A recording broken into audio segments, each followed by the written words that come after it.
जय श्री राम। मित्रों, सुंदरकांड की चौपाइयाँ तथा उनका विवरण भाग 3 प्रस्तुत कर रहा हूँ।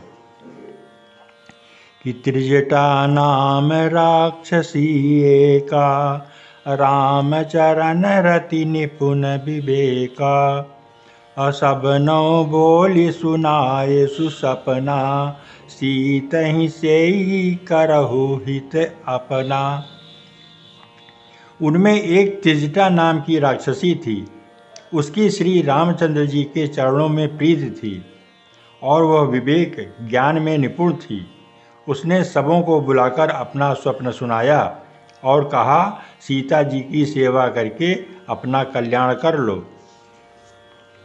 सपने बानर लंका जारी, जातु धान सेना सब मारी।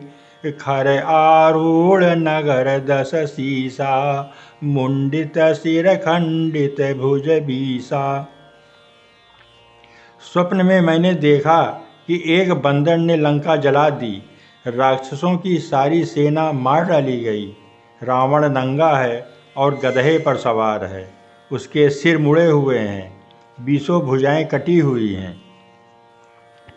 कि एहि विधि सो दक्षिण दिशि जाई, लंका मनहु विभीषण पाई।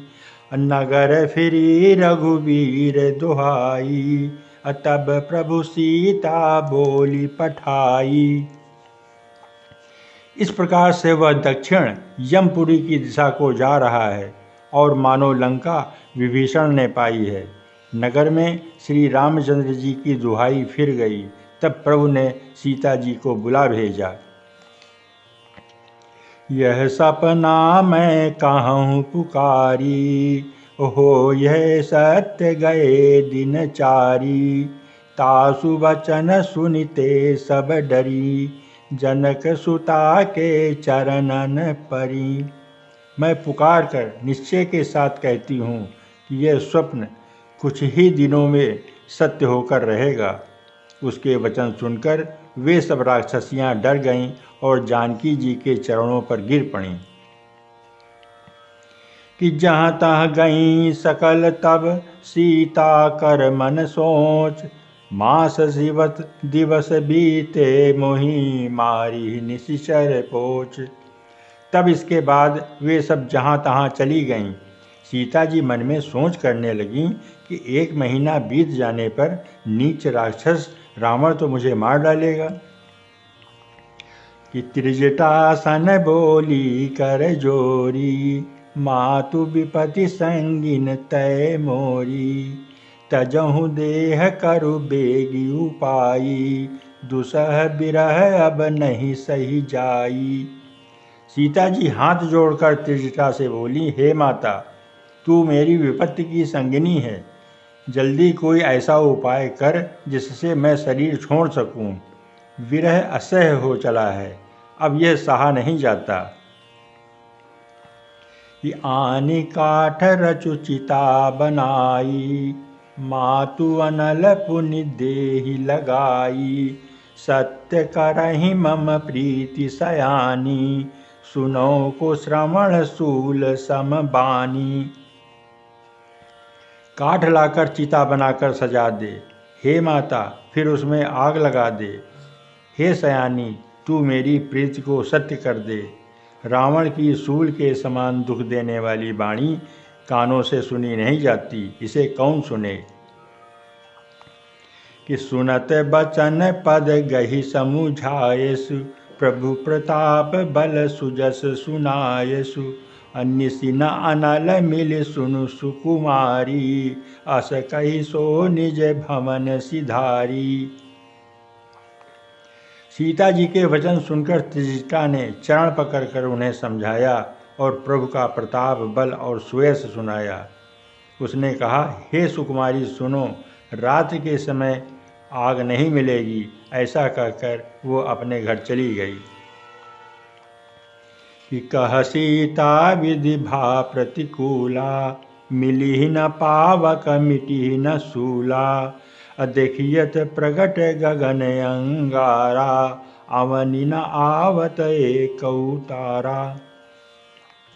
सीता जी मन ही मन कहने लगी, क्या करूं, विधाता ही विपरीत हो गया है। न आग मिलेगी न पीड़ा मिटेगी। आकाश में अंगारे प्रकट दिखाई दे रहे हैं, पर पृथ्वी पर एक भी तारा नहीं आता। कि पावक मय शशि स्रतवत न आगी, मानहु मोहि जानि हत भागी। सुनहि विनय मम बिटप अशोका, सत्य नाम कर हरु मम शोका। चंद्रमा अग्निमय है, किंतु वह भी मानो मुझे हतभागिनी जानकर आग नहीं बरसाता। हे अशोक वृक्ष, मेरी विनती सुन, मेरे शोक को हर ले और अपना अशोक नाम सत्य कर। नूतन किसलय अनल समाना, देहि अग्नि जनि करहि निदाना। देखि परम बिरहा कुल सीता, सोचन कपि कल्प सम बीता। तेरे नए नए कोमल पत्ते अग्नि के समान हैं। अग्नि दे, विरह रोग का अंत मत कर, अर्थात विरह रोग को बढ़ाकर सीमा तक न पहुँचा। सीता जी को विरह से परम व्याकुल देखकर वह क्षण हनुमान जी को कल्प के समान बीता। कि कपि कर हृदय विचार, दीन मुद्रिका डारी। तब जनु अशोक अंगार, दीन हरसि उठि कर गहेउ। तब हनुमान जी ने हृदय में विचार कर सीता जी के सामने अंगूठी डाल दी। मानो अशोक ने अंगारा दे दिया। ये समझकर सीता जी ने हर्षित होकर उठकर उसे हाथ में ले लिया। कि तब देखी मुद्रिका मनोहर, राम नाम अंकित अति सुंदर। चकित चितव मुदरी पहिचानी, हरस विषाद हृदय अकुलानी। तब उन्होंने राम नाम से अंकित अत्यंत सुंदर एवं मनोहर अंगूठी देखी। अंगूठी को पहचान कर सीता जी आश्चर्यचकित होकर उसे देखने लगीं और हर्ष तथा विषाद से हृदय में अकुला उठी।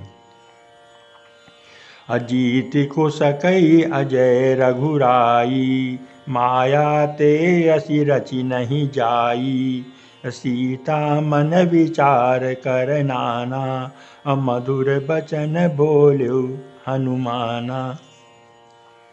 वे सोचने लगीं कि श्री रघुनाथ जी तो सर्वथा अजेय हैं, उन्हें कौन जीत सकता है, और माया से ऐसी अंगूठी बनाई नहीं जा सकती। सीता जी मन में अनेक प्रकार के विचार कर रही थीं। इसी समय हनुमान जी मधुर वचन बोले। रामचंद्र गुण बरनय लागा, असुन तहि सीता कर दुख भागा। लागी सुनय श्रवण मन लाई, आदि हुते सब कथा सुनाई। वे श्री रामचंद्र जी के गुणों का वर्णन करने लगे। सुनते ही सीता जी का दुख भाग गया। वे कान और मन लगाकर उन्हें सुनने लगीं। हनुमान जी ने आदि से लेकर सारी कथा कह सुनाई। कि श्रवणामृत जहि कथा सुहाई, कही सो प्रगट होति किन भाई। तब हनुमंत निकट चली गयउ, फिर बैठी मन विस्मय भयउ। सीता जी बोली, जिसने कानों के लिए अमृत रूप यह सुंदर कथा कही, वह हे भाई प्रकट क्यों नहीं होता। तब हनुमान जी पास चले गए। उन्हें देखकर सीता जी फिर कर मुख फेर कर बैठ गईं। उनके मन में आश्चर्य हुआ। रामदूत मैं मातु जानकी, सत्य शपथ करुणा निधान की। यह मुद्रिका मातु मैं आनी, दीनि राम तुम कह सही दानी। हनुमान जी ने कहा, हे माता, मैं श्री रामचंद्र जी का दूत हूँ, करुणा निधान की सच्ची शपथ करता हूँ। हे माता, यह अंगूठी मैं ही लाया हूँ। श्री राम जी ने मुझे आपके लिए यह निशानी दी है कि नर बानर ही संग कहु कैसे, कही कथा भई संगति जैसे। सीता जी ने पूछा, नर और बानर का संग कहो कैसे हुआ? तब हनुमान जी ने जैसे संग हुआ था वो सब कथा कही। इस प्रकार सुंदरकांड भाग 3 समाप्त हुआ। जय श्री राम, जय श्री राम।